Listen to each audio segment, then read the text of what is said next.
Hello everyone. I want to do a quick little tutorial video on how to use Google Read&Write for Google Chrome. A couple things before I begin. First thing, you have to make sure that students, and teachers obviously, are logged into their RS Cloud account. This is an extension through our Rainbow Board Google accounts, and it won't show up for people's personal accounts. Second, students and teachers have to use Google Chrome. This is an extension for Chrome exclusively and doesn't show up in Microsoft Edge, Firefox, or Safari on a Mac or any other web browser. It's only for Google Chrome. Now you can see that you have the options up here. And if I click on them, these are the extensions, they bring up a bar. But you'll notice on the bar, there is no text editing option. There's highlighting, there's drawing around, there's playing so it can be read, there's prediction, and you can move this bar. But there is no text editing. So here are the steps you have to do.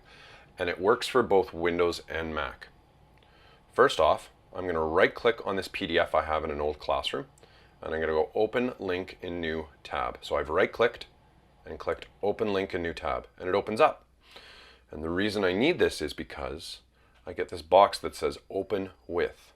So I'm going to click the open with, and notice it has Google Read&Write for Google Chrome. So I'm going to click on that. Opens up in a new tab. And here's my PDF with all my tools. Notice it's got this typewriting tool, which means I'm able to edit the PDF. Now if I click on this, I'm going to go down to the bottom, and it gives me a box. And I can extend the box like this, and I can type in it. Now the options that are here are decrease font, increase font, prediction, type and talk, so on and so forth. But I want to just show you decrease font. And here I'm going to go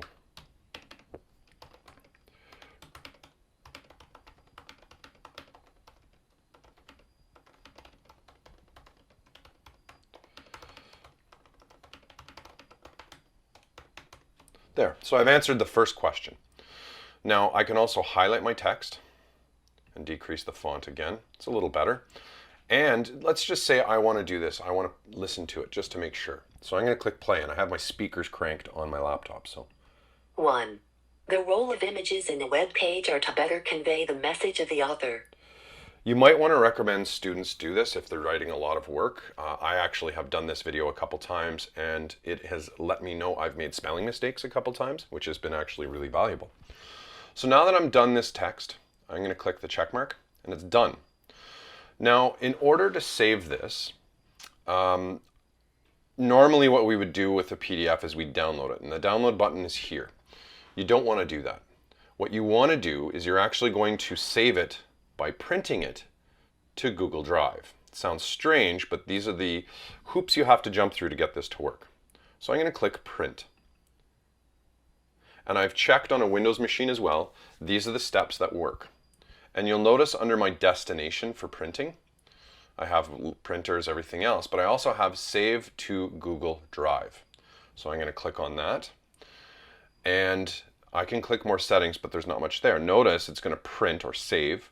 The role of images in a web page are to better convey the message of the author. So it has my annotations. And I'm going to click save. And once it's done, it's saving to my Google Drive.